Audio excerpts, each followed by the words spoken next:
The morning of December 6, 2025 began like hundreds of others over the East China Sea. Cold, gray air, choppy water far below. At Naha Air Base in Okinawa, pilots of the Japan Air Self-Defense Force went through a routine so familiar it was almost automatic. The scramble siren sounded, sharp, urgent, and two F-15J fighters were rolling down the runway within minutes. This wasn't panic. This was muscle memory. For decades, this stretch of sky has hosted the same dangerous ritual. Japanese fighters intercepting foreign aircraft approaching Japan's air defense zone. The encounters are tense, sometimes aggressive, but predictable. Pilots shadow each other, bank hard, flash missiles in a silent show of strength, then peel away. Everyone goes home. No headlines, no funerals. That's what the Japanese pilots expected that day. But over the Miyako Strait, something felt wrong. As the F-15s closed in, one of the Chinese fighters, a J-15 Flying Shark launched from the aircraft carrier Liaoning, didn't turn away. It didn't posture. It didn't play the usual game. Instead, the cockpit of the Japanese fighter filled with a sound every pilot is trained to fear. Not a beep, not a warning chirp, a solid, piercing tone. To a civilian, it's just noise. To a fighter pilot, it's a message burned into muscle memory. You are being targeted. This wasn't turbulence. This wasn't a systems glitch. And it definitely wasn't an accident. A fire control radar had locked on. That moment, lasting only seconds at first, snapped the situation from routine to lethal. Because in air combat, a radar lock isn't observation, it's intent. It's the step right before a missile leaves the rail. The sky over the East China Sea didn't explode that morning. No shots were fired, no aircraft fell into the water. But something far more important happened. An invisible line was crossed. This was not a near miss. It was a signal, and it was meant to be understood.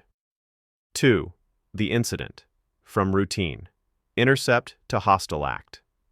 To understand why this moment mattered, we need to understand what usually happens in these encounters.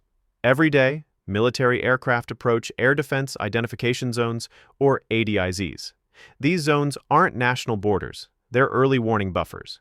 When an unknown aircraft enters, defenders scramble fighters to identify it, track it, and make sure it isn't carrying weapons or preparing an attack. Over the East China Sea, this has become routine. Japanese and Chinese pilots know each other's playbooks well. The intercepts are often aggressive, but they follow an unspoken script. Aircraft fly close. Pilots bank sharply to show missiles under their wings, a maneuver known as thumping. It's a way of saying, I'm armed, I see you, don't push this further. Then the planes separate. What happened over the Miyako Strait was different. As the Japanese F-15s approached the two Chinese J-15s, one of the Flying Sharks turned toward them, not to shadow, not to signal, but to engage its fire control radar. Here's the critical distinction. A search radar is like a flashlight in a dark room. It sweeps back and forth, briefly illuminating everything in front of it. That's normal. That's how aircraft find each other. A fire control radar is a sniper scope. To activate it, the pilot has to make a deliberate choice. The radar stops scanning the sky and focuses all its energy on one exact target. The computer calculates speed, distance, angle, everything needed to guide a missile. This is not passive awareness. This is preparation to shoot. And this lock wasn't momentary. For more than half an hour, the Japanese pilot's warning receiver screamed continuously. The F-15 was being painted, tracked precisely enough that a missile could be launched at any moment. Inside the cockpit, the situation became deadly serious. The Japanese pilot began defensive maneuvers, hard turns, altitude changes. He prepared to deploy chaff and flares, strips of metal and burning decoys meant to confuse incoming missiles. These are measures you use when you believe an attack could happen any second. This is why military doctrine treats sustained radar locks as hostile acts. No missile needs to be fired. The intent is already clear. In modern air combat, this wasn't brinkmanship. It crossed a red line. 3. The shockwave. Why analysts in Tokyo and Washington panicked. When the incident ended, it ended suddenly. The J-15 broke its radar lock, banked away, and disappeared back toward the Liaoning. No missiles were fired, no emergency landings. On the surface, it looked like just another tense encounter in a crowded sky. But inside intelligence headquarters in Tokyo and Washington, alarms were going off. Because the most dangerous part of this incident wasn't what almost happened. It was what had been proven. For years, Western military analysts had treated China's carrier aviation with skepticism. The Liaoning itself was seen as a training ship. Its aircraft, especially the J-15, were often described as unreliable, overweight, and underpowered. Critics called it a flashy copy of an old Soviet design, impressive at air shows, but not something you'd want to trust in real combat. There were reasons for that belief. China's carriers used ski jump ramps instead of catapults. Their pilots had far fewer carrier landings than their American counterparts, and carrier aviation is one of the hardest military skills on Earth to master. Even small mistakes cost lives. So the assumption was simple. Chinese carrier aircraft could posture, but they couldn't dominate. December 6th challenged that assumption. The J-15 didn't flinch. It didn't lose the lock. It didn't struggle to track a fast, maneuvering F-15, one of the most capable air superiority fighters ever built. For more than 30 minutes, it maintained a stable targeting solution. That meant the radar worked. The avionics worked. The pilot knew exactly what he was doing. This wasn't a lucky moment or a technical fluke. Holding a fire control lock on a maneuvering fighter requires constant adjustment and discipline. It's a skill, and skills don't appear by accident. For analysts, the realization was uncomfortable. The flying shark hadn't just shown aggression. It had demonstrated competence. And if a Chinese carrier fighter could do this, in contested airspace, against a veteran air force, then maybe the old assumptions were wrong. Maybe Chinese carrier aviation wasn't stuck in a learning phase anymore. Maybe it had quietly crossed into something far more dangerous. Which raised the next, unavoidable question. If the J-15 could do this to a fighter jet, what could it do to a ship? 4. The aircraft. Why the J-15 is built for the Pacific. To understand why that question terrified naval planners, you have to look at the J-15 Flying Shark itself, not as a symbol, but as a machine. The first thing everyone notices about the J-15 is its size. This is not a sleek, compact fighter. Parked on a carrier deck, it looks oversized, almost excessive. Long fuselage, broad wings, heavy landing gear. In a world obsessed with stealth and agility, the J-15 can seem like a throwback. But in the Pacific Ocean, size isn't a mistake. It's a strategy. The J-15 is derived from the Sukhoi Su-33, a navalized version of the legendary Su-27 flanker. The flanker family was designed during the Cold War for one brutal mission: fly long distances over empty space, find the enemy, and still have enough fuel left to fight. That design logic maps perfectly onto the Pacific. Look at a map. The distances are enormous. Hundreds, sometimes thousands of kilometers of open water. There are no airfields to divert to. No safe places to land. If a fighter runs low on fuel out there, it doesn't make an emergency landing. It disappears. That's why internal fuel capacity matters more than dogfighting agility. The J-15 carries roughly 9 tons of fuel internally. That's about 40% more than a U.S. Navy FA-18E Super Hornet. To make up that gap, American jets often carry large external fuel tanks, the big pods hanging under the wings. Those tanks solve one problem and create 2 more. They add drag, which burns fuel faster. And they take up hardpoints that could otherwise carry weapons. The J-15 doesn't need them. Its massive internal tanks let it fly long distances with a clean wing, saving its external pylons for missiles. That translates directly into range and persistence. The ability to stay in the air, on station, watching. This is the tyranny of distance in action. In naval warfare, endurance beats elegance. You don't need to outturn your opponent if you can arrive earlier, stay longer, and leave later. A fighter that can loiter hundreds of kilometers from its carrier extends the defensive bubble of the entire fleet. This is where the comparison to the Super Hornet matters, not to declare a winner, but to reveal philosophy. The Super Hornet is a versatile, efficient, multi-role aircraft designed to operate within a massive support network of tankers and escorts. The J-15 is built to be more self-reliant. It's not optimized for flashy dogfights. It's optimized to reach far targets across open ocean and still be armed when it gets there. Which leads to the most important point of all. The J-15 isn't trying to win a dogfight. It's trying to reach you. Now imagine that large airframe, heavy with fuel, flying low over the Pacific. It's not looking for another fighter. It's hunting something much bigger. The real danger of the J-15 isn't just air-to-air combat. It's what it can carry under its wings when the mission shifts from interception to sea control. And this is where things get uncomfortable for modern navies. Let's start with the YJ-83K. On paper, it doesn't look dramatic. It's a subsonic, sea-skimming anti-ship missile. But that description hides the real threat. After launch, it drops to just a few meters above the ocean surface, so low that ship radars struggle to see it over the curve of the Earth. By the time it pops up on radar, it's already close. Now multiply that by several missiles launched at once. Modern warships like those equipped with the Aegis combat system are incredibly advanced. They can track dozens of targets simultaneously. They have layered defenses, long-range interceptors, medium-range missiles, close-in guns. But here's the hard truth of naval warfare.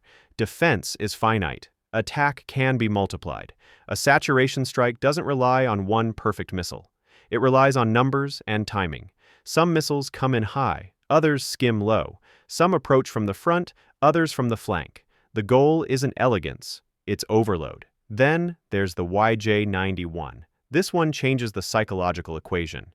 The YJ-91 is an anti-radiation missile. That means it homes in on radar emissions. In simple terms, it hunts the very systems ships use to see. Now picture the nightmare scenario for a destroyer captain.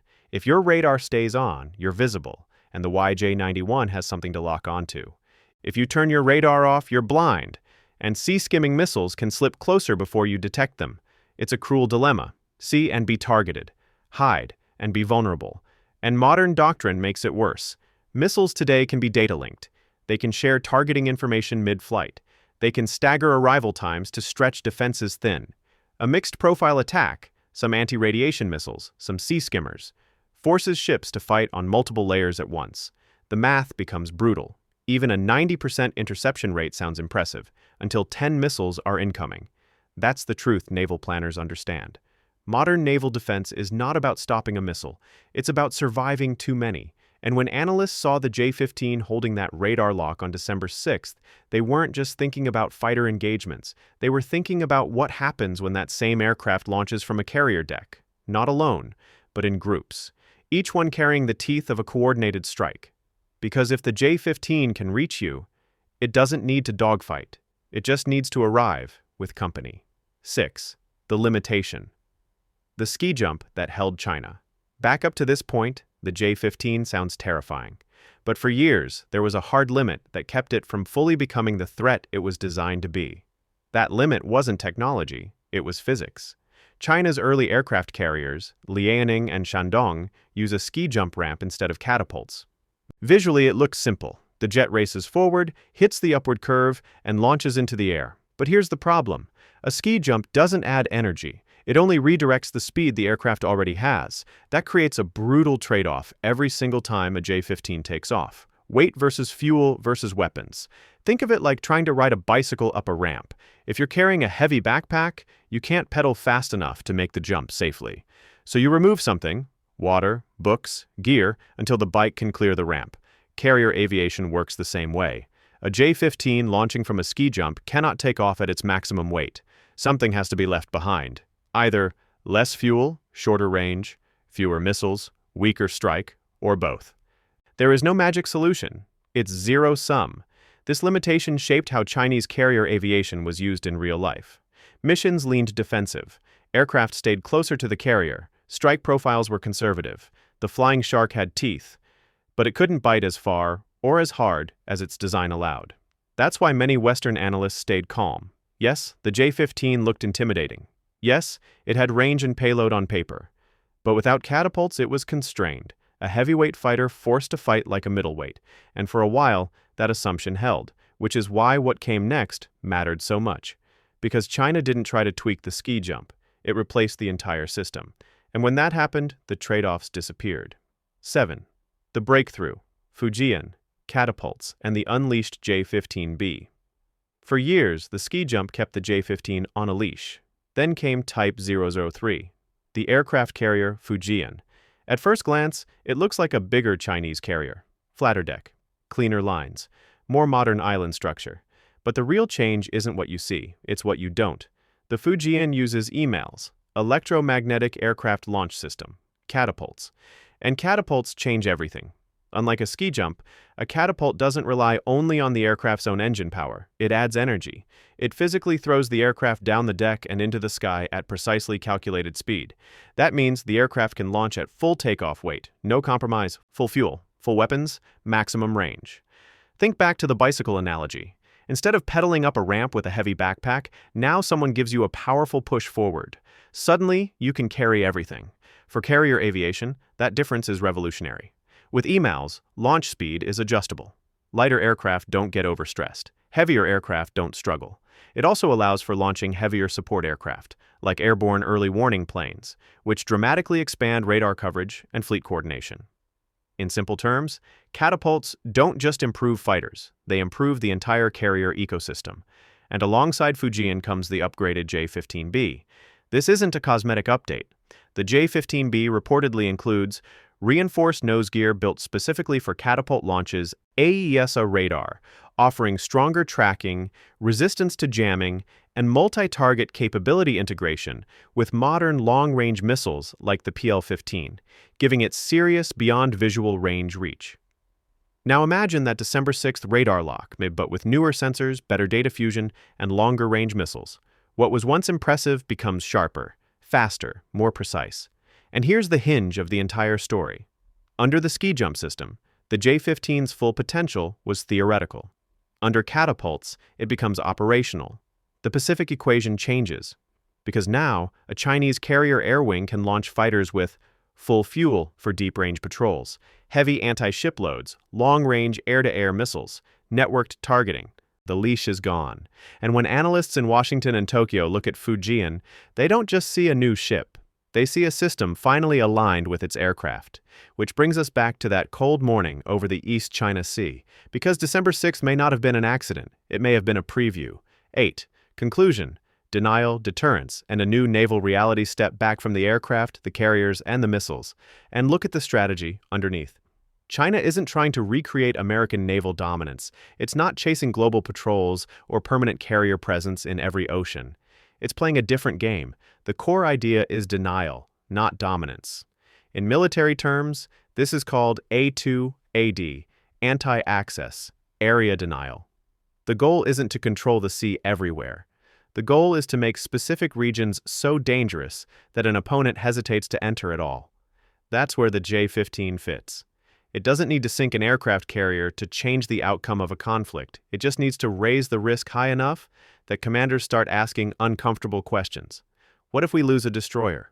What if a carrier takes damage? What if escalation spirals? Those questions slow decision-making. They buy time. And in a crisis, time is power. Now reframe the December 6th incident through that lens. That radar lock wasn't a mistake. It wasn't a hot-headed pilot. And it wasn't empty intimidation. It was a demonstration of intent. A message that said, we can track you, we can hold you, and if ordered, we can go further. No shots were fired because none needed to be. The signal was already delivered. And here's the uncomfortable reality for every Navy operating in the Western Pacific. The age of uncontested seas is over. Technology has matured. Doctrine has evolved. Political will has hardened. The Pacific is no longer a wide buffer where power can flow freely. It's a contested battle space. Every radar ping, every patrol, every intercept now carries strategic weight. The margin for miscalculation is thinner. The cost of entry is higher. The J-15 Flying Shark doesn't need to win a war by itself. It just needs to make entering the fight too expensive. And if December 6th taught us anything, it's this. The rules didn't change loudly. They changed quietly, at radar lock.